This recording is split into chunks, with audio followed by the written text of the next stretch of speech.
ओम शांति, नमस्कार, आदाब, सत श्री अकाल दोस्तों। एक मुलाकात कार्यक्रम में आप सबका बहुत बहुत स्वागत है। प्रयाग नगरी, तीर्थ नगरी, संगम नगरी, जहां पर इस समय सारे विश्व के लोग बड़ी श्रद्धा भावना के साथ एकत्रित हो रहे हैं दिव्य भव्य डिजिटल कुंभ में। बहुत सारे भारतवर्ष से संत, महंत, महामंडलेश्वर भी आए हुए हैं अपनी सेवाओं को देने के लिए, जिनकी त्याग, तपस्या और सेवा के द्वारा सारे विश्व में एक सकारात्मक ऊर्जा का संचार हो रहा है। इसी बीच हमारे बीच में शाक्त अखाड़ा पीठ के जगत गुरु कौलाचार्य स्वामी अंजनेशानंद सरस्वती महाराज जी पधारे हुए हैं। हम उनका बहुत बहुत स्वागत करते हैं। स्वामी जी, आपका बहुत बहुत स्वागत है। नारायण। स्वामी जी, आपने अपनी इस त्यागमयी लाइफ की शुरुआत कैसे की और आप यहाँ तक कैसे पहुंचे? जैसा प्राचीन परंपरा, हम लोग तो आज जो आधुनिक परंपरा है उसको भी देख रहे हैं और प्राचीन परंपरा को देख रहे हैं। प्राचीन जो परंपरा है, मात पिता गुरु की बानी बिनहि विचार करो शुभ जानी। जी। तो अभी वर्तमान में जिस स्थान पर मैं हूँ वहाँ के गुरुजी हमारे आया करते थे, तो उस संस्कार बनता था आने जाने से, शिष्टाचार का, फिर आध्यात्मिक एक वातावरण भी अंदर से होता था। जी जी 9 वर्ष की अवस्था में गुरुजी ने हमारे पिताजी से बोला कि इसको आप कुछ समय हमारे साथ भी जाने दिया जाए। जाने दीजिए। तो हमारी पढ़ाई चलती थी, उम्र 9 वर्ष का था, लेकिन मैं 4 नवरात्र होते हैं, 2 गुप्त नवरात्र और 2 प्रकट। तो 4 नवरात्रों में मैं गुरुजी के साथ रहता था, जी उनकी सेवा में रहता था। जी इससे एक वातावरण बना और अंदर और बाहर का तुलनात्मक विचार आता रहा, काम भी होता रहा, संसार में का जो कर्म है, पढ़ना लिखना। जी फिर अचानक एक गुरुजी नहीं रहे,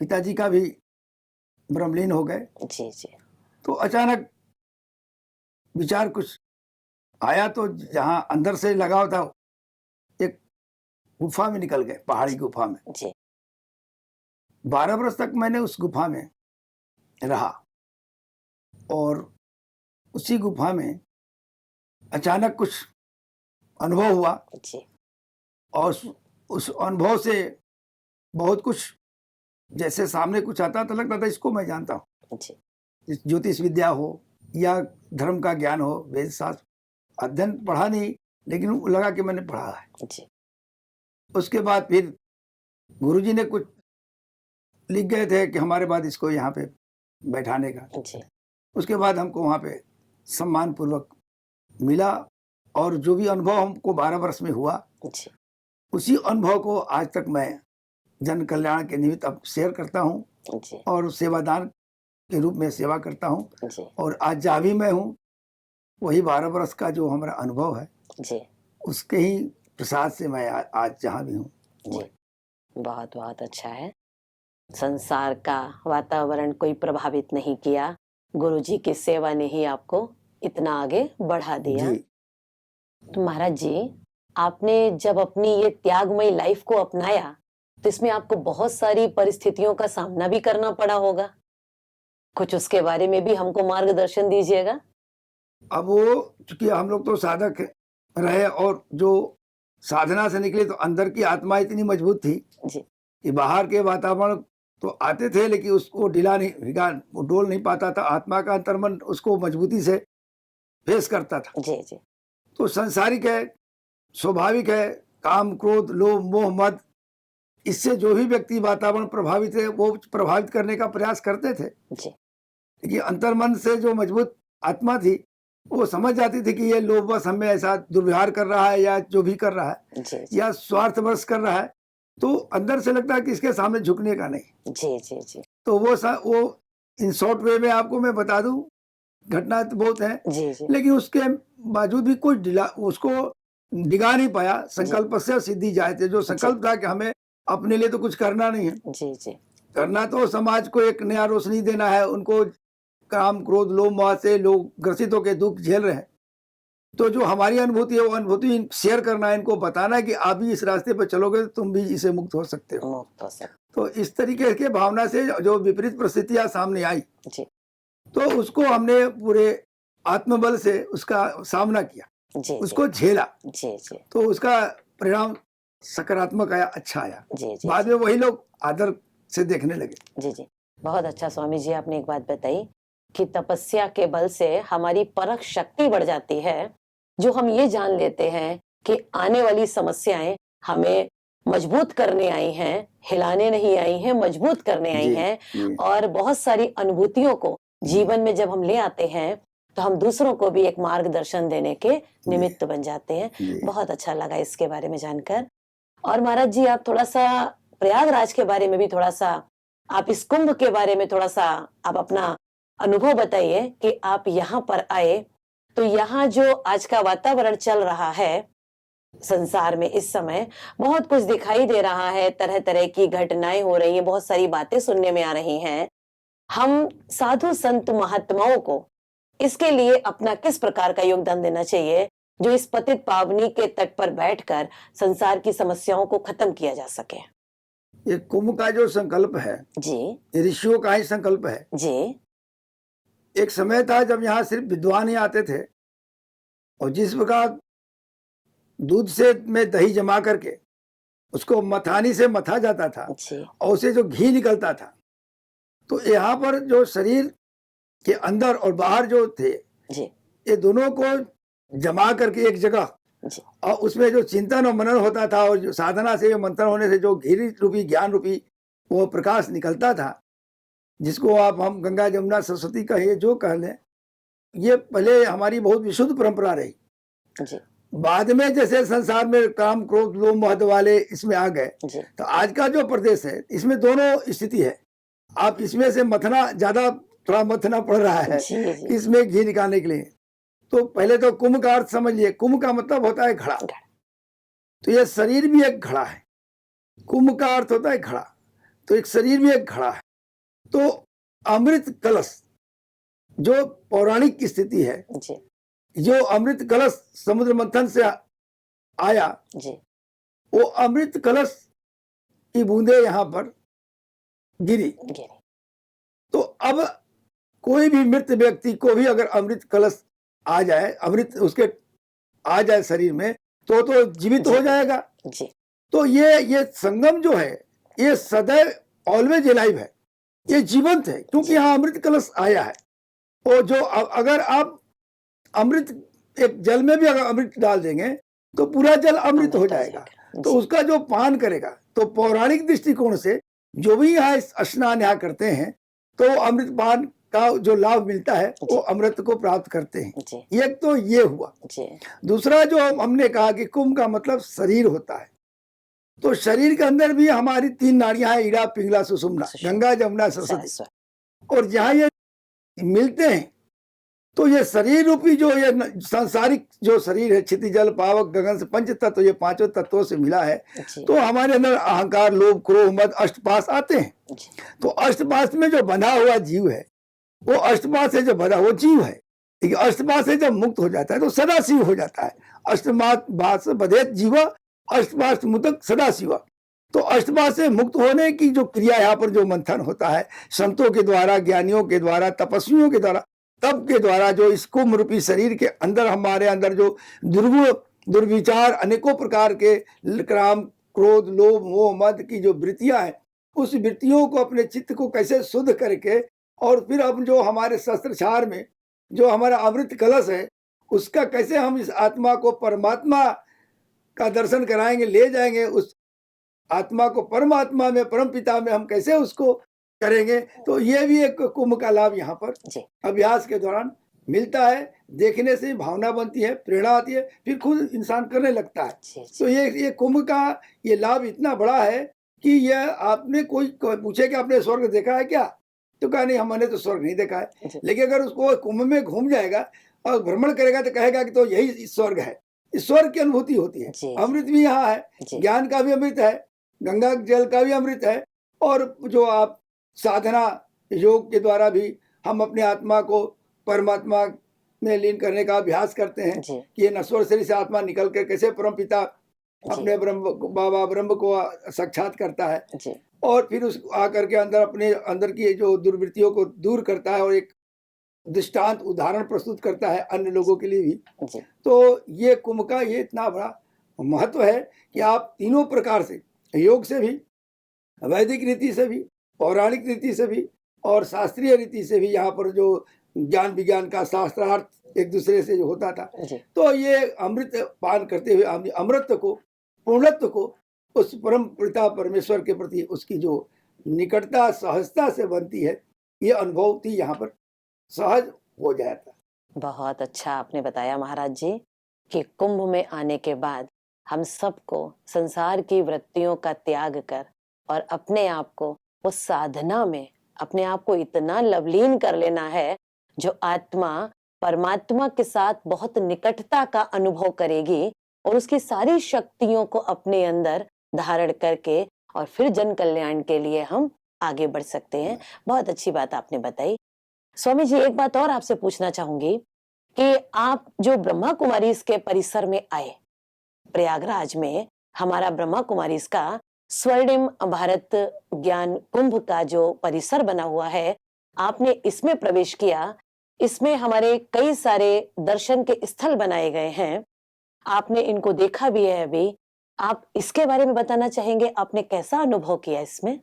सब प्रथम तो मैं ब्रह्मा कुमारी के इस मिशन को साधुवाद देता हूँ जी, कि जो बात शास्त्रार्थ करके, जो बात वेदों का शास्त्रों का अध्ययन करके अभ्यास करके जो सहज में अगर नहीं हम उसको अनुभूति कर पाते हैं, तो इस दृश्य को, जो कि अज्ञान तो बालक स्वरूप होता है, तो एक अज्ञानी वृद्ध व्यक्ति भी बालक ही कहा जाएगा। तो बालक बुद्धि जो भी है, अज्ञानी, जो चाहे उम्र उसका अवस्था जो भी हो, एक बालक व्यक्ति को इस दृश्य के चित्र के माध्यम से सहज में ही उसको ज्ञान की प्राप्ति हो जाएगी और अच्छे बुरे का उसको बहुत सरल तरीके से उसको ज्ञान हो जाएगा। ये इससे मैं बहुत प्रभावित हुआ। जी, जी। बाकी जो हमारा सारा प्रदर्शनी का बनाया हुआ है, कहीं पर कलयुग रूपी जंगल दिखाया है, बीच में संगम युग दिखाया, आगे सतयुग का नजारा दिखाया और उसके आगे बहुत सुंदर ग्राम को उत्थान करने वाला जो नजारा दिखाया गया है, आपने इन सारे का अवलोकन किया है। आप 2 शब्दों में इनके बारे में बताएंगे?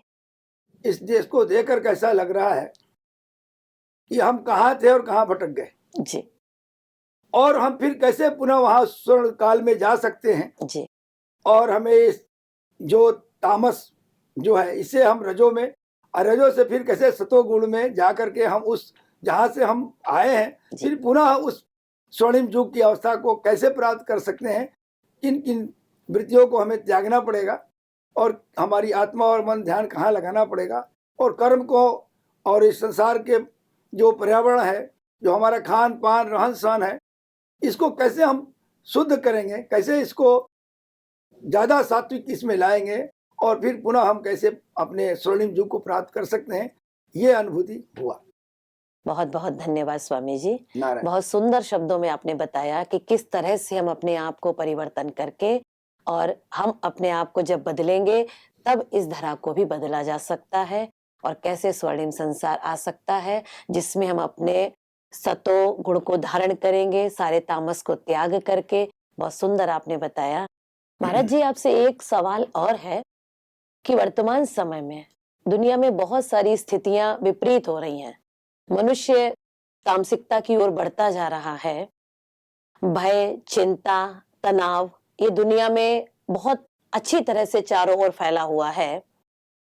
ऐसे वातावरण में हम लोगों को इस माहौल से निकालने के लिए क्या संदेश दे सकते हैं? किस तरह से हम उनको इस चीज से जागृत कर सकते हैं कि हम इन चीजों से निकल करके और अपने आप को हम सत्य मार्ग पर कैसे लेके जा सकते हैं? इसके बारे में आप क्या कहना चाहेंगे? देखिए, पहले हमारे यहाँ गुरुकुल व्यवस्था थी। जी, गुरु गुरु गए पढ़न रघुराई अल्पकाल विद्या सब पाए। जी तो अब गुरुकुल व्यवस्था जब लॉर्ड मोकले का सिद्धांत आया तो सब जी तहस नहस हो जी गया। जी और वो वही गुरुकुल हॉस्टल हो गया, लॉज हो गया, जी या रेसिडेंशियल स्कूल के रूप में बदल गया। जी जी हमारी जो संस्कारिक शिक्षा थी वो करीब करीब, तो अब समाप्त। आज की परिस्थिति में ऐसा है कि उसी गुरुकुल व्यवस्था को लागू किया जाए। जैसे हम लोग अपने जो सन्यासी हम लोग अपने आश्रमों में व्यवस्था रखते हैं, जी और वो उस तरह की गुरुकुल व्यवस्था रहती है। और इसमें खास करके हम जो प्रजापिता ब्रह्म कुमारी मिशन जो है वो भी उस काम को कर रही है। जी इसको थोड़ा और व्यापक होगा तो ये भी एक आदर्श समाज की कल्पना ऐसे की जा सकती है कि हम इस तरीके से जो गुरुकुलों की व्यवस्था या आश्रमों में जो भी महाराज जी लोग हैं, जो हम लोग जो कर रहे हैं, इस तरह की आश्रम की एक व्यवस्था हो, उसके गुरुकुल शिक्षा पद्धति को बढ़ाया जाए, जी उसको प्रसारित किया जाए, प्राचीन पद्धति। और जो संस्था है जैसे ब्रह्म कुमारी मिशन है, जी। इस संस्था के माध्यम से भी हम लोगों में कार्यक्रम को दे करके इस तरह का प्रदर्शन कर करके जी उसको ध्यान योग का बात को अभ्यास में ला करके जी हम उसको एक आदर्श समाज की और एक स्वर्णिम समाज की कल्पना की जा सकती है, साकार हो सकती है। जी जी जी बहुत अच्छा स्वामी जी। एक लास्ट क्वेश्चन और है आपसे कि आप इस ब्रह्मा कुमारी के विद्यालय परिसर में आए, आपने सारा यहाँ का माहौल देखा, पूरा वातावरण से आप अवगत हुए, सेवाओं के बारे में आपको अवगत कराया गया। आप इन सबको देखते हुए इसके बारे में आप समाज को क्या मैसेज देना चाहते हैं? मैं समाज को यह मैसेज देना चाहूंगा कि प्रजापिता ब्रह्म कुमारी मिशन जो है ये सनातन धर्म के विपरीत नहीं है, जी और सनातन धर्म के ही अनुरूप है। जी और जो भी सनातनी है इसका लाभ उठा सकते हैं, जी और वो आए, इससे उनको ज्ञान की प्राप्ति होगी जी। और सत्य का दर्शन होगा।